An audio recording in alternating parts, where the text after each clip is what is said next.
শক্তিশালী মানে এই নয় যে সেই দলই কাপ নিবে, তবে যেই দলের স্কোয়াড যত স্ট্রং তাদের জেতার চান্স তত বেশি থাকে। তবে বাকি টিমগুলো জেতার দিক থেকে কোনো অংশে কম নয়। আর হ্যাঁ, এই ভিডিওতে সম্পূর্ণ আমার পার্সোনাল ওপিনিয়ন থাকবে, যা অনেকের সাথে নাও মিলতে পারে। So let's start with number 10। 10 নম্বরে রেখেছি পাঞ্জাব কিংসকে। এবারের আইপিএলে আমার কাছে সবচেয়ে রস যেই টিমটি লেগেছে সেটা হলো পাঞ্জাব কিংস। না তো তাদের কাছে ভালো কোনো ওপেনার আছে, আর না তো কোনো ফরেন ক্রিকেটার। ম্যাক্সওয়েল এবং মার্কাস স্টোইনিস থাকলেও বিগত কয়েক বছর ধরে ম্যাক্সওয়েল আইপিএলে তেমন রান পাচ্ছে না, আর জশ ইংলিশকে তারা কিনলেও তার কাছে তেমন এক্সপিরিয়েন্স নেই। তো কোনো টিমকে তো 10 নম্বরে রাখতেই হবে, তাই পাঞ্জাব কিংসকে আমি 10 নম্বরে রেখেছি। তো পাঞ্জাবের ব্যাটিং লাইন আপে রয়েছে Shreyas Iyer, Marcus Stoinis, Shashank Singh, Glenn Maxwell এবং জশ ইংলিশ।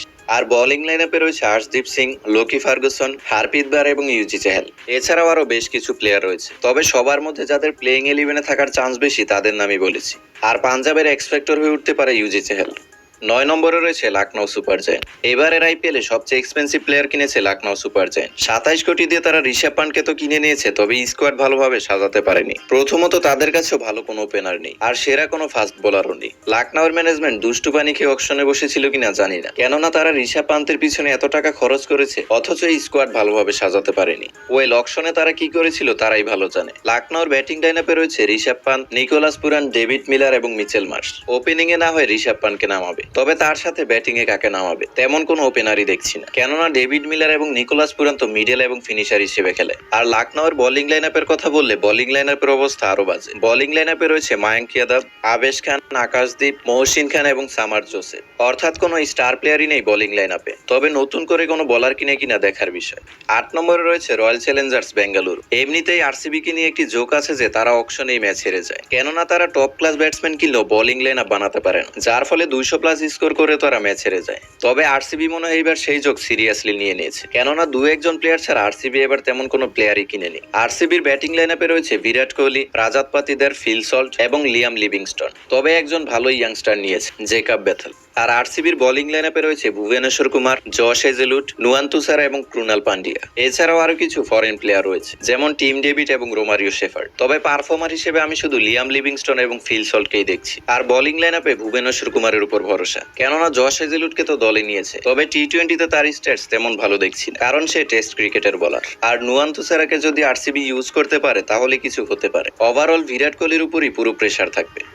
7 নম্বরে রয়েছে রাজস্থান রয়্যালস। যেখানে অন্যান্য দলগুলো স্কোয়াড সাজাতে পারছে না, সেখানে রাজস্থান রয়্যালস তাদের সাজানো স্কোয়াড নষ্ট করে ফেলেছে। রাজস্থানের হয়ে বাটলার ম্যাচ উইনিং পারফরমেন্স করলেও এবার তারা বাটলারকেই ছেড়ে দিয়েছে, সেই সাথে আশ্বিন, ট্রেন্ট বোল্ট এবং চেহালকেও তারা ছেড়ে দিয়েছে। আর যাদেরকে রিপ্লেস হিসেবে নিয়েছে তারাও খারাপ নয়, তবে তারা কতটা পারফর্ম করতে পারে সেটাই দেখার বিষয়। তো রাজস্থান রয়্যালস এর ব্যাটিং লাইন আপে রয়েছে ইয়াশাসবি জয়সওয়াল, সঞ্জু স্যামসন, রিয়ান পারাগ, সিমরন হেটমায়ার এবং নীতিশ রানা। আর বোলিং সাইডে রয়েছে জফরা আর্চার, তুষার দেশপান্ডে, ওয়ানিন্দু হাসারাঙ্গা, মাহেশ থিকসান এবং Fazalhaq Farooqi. Overall Rajasthan team তো ভালোই বানিয়েছে, তবে যদি তারা পারফর্ম করতে পারে তাহলে ভালো কিছু দেখা যাবে। আর রাজস্থান রয়্যালস এর এক্স ফ্যাক্টর থাকবে রিয়ান পারাগ। ওপেনিং এ জয়সওয়াল এবং সঞ্জু স্যামসন তো আছে, মিডল অর্ডারে রিয়ান পারাগকে দায়িত্ব নিয়ে খেলতে হবে। 6 নম্বরে রয়েছে গুজরাট টাইটান্স। গুজরাট টাইটান্স সবসময় ব্যাটিং এবং বোলিং এ ব্যালেন্সড একটি টিম বানিয়ে থাকে, তবে এবার গুজরাট টাইটানের মিডল অর্ডার আমার কাছে কিছুটা উইক মনে হয়েছে। ওপেনাররা যেদিন ভালো স্টার্ট এনে দিবে সেদিন এই দল ভালো পারফর্ম করবে, তবে মিডল অর্ডার হিসেবে তারা ভালো কোনো ব্যাটসম্যানকে নিতে পারত।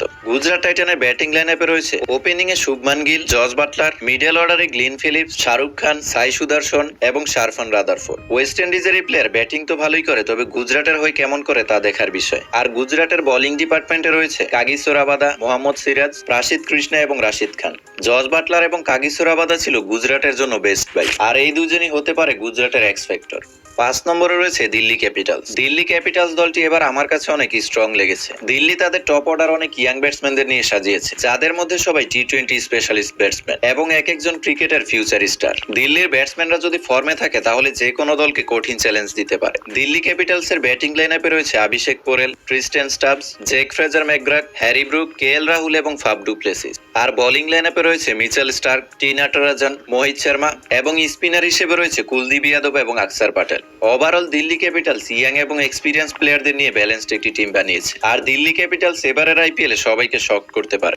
4 নম্বরে রেখেছি চেন্নাই সুপার কিংসকে। চেন্নাই সুপার কিংস দলটি ধোনির মাস্টারমাইন্ডে পারফর্ম করে থাকে। সিএসকে দলটিতে ফরেন স্টার ব্যাটসম্যান না থাকলেও এই দলটি যে কোনো প্লেয়ারের বেস্ট পারফরমেন্স বের করে নিয়ে আসতে পারে। লাস্ট আইপিএলে মুস্তাফিজের কথাই বলুন না কেন, বাজে ফর্মের কারণে অলমোস্ট ন্যাশনাল টিম থেকে ড্রপ হয়ে গিয়েছিল। তারপর সিএসকে তে গিয়ে মুস্তাফিজ কিভাবে জ্বলে উঠেছিল তা তো সবাই দেখেছেন। আসলে সিএসকে দলটি প্লেয়ারদেরকে প্রপার ইউটিলাইজ করতে জানে। চেন্নাই সুপার কিংস এর 2025 ব্যাটিং লাইনআপে রয়েছে ঋতুরাজ গাইকোয়াদ, রাচিন রবীন্দ্রা, ডেভন কনয়, শিবম দুবে, জাদেজা এবং ধোনি। আমার মতে সিএসকে এর এক্স ফ্যাক্টর হতে পারে রাচিন রবীন্দ্রা, কেননা চ্যাম্পিয়ন্স ট্রফিতেও সে ভালো ফর্মে ছিল। আর সিএসকে এর বোলিং লাইনআপে রয়েছে মাথিসা পাথিরানা, খালিল আহমেদ, নূর আহমেদ, স্যাম কারান এবং আশ্বিন। সিএসকে দলটিতে প্রচুর অলরাউন্ডার রয়েছে, এটা তাদের একটি অ্যাডভান্টেজ।